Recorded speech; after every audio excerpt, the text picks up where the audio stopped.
in Hieronymus. And when you ask me about myself, I like to think of myself as a dreamer. Many kids, when they were younger, they used to look at Iron Man and see a man in a flashy suit with lasers blowing up robots. But for me, I saw Tony Stark, a man who used to take crazy ideas out of his head and find real-world applications that would allow him to make millions and a business out of nothing. I always wanted to be one of those people who had nothing and then could make anything, like MacGyver. I also like to think of myself as a realist.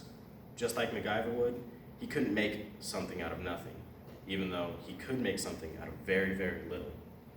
So I just think that if I can have that very little, then I'll be able to work really hard and be able to accomplish any of my goals if I truly have the passion for it. I always thought of myself as a dreamer and a realist, because dreams aren't reality unless they're feasible. But they're only feasible through dedication, which I've always believed I could have.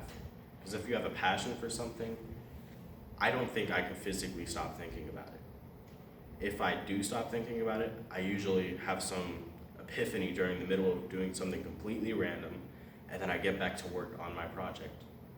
Like once when I was coding for the first time, there was a bean, a little 3D bean in Unity that you could just pop into existence. And I spent 7 hours that night learning how to make it walk, watching video after video, experimenting on my own. And by the end of the night, at like 3 a.m. in the morning, on a school night, I was finally able to make it move in all directions, turn its head, and jump.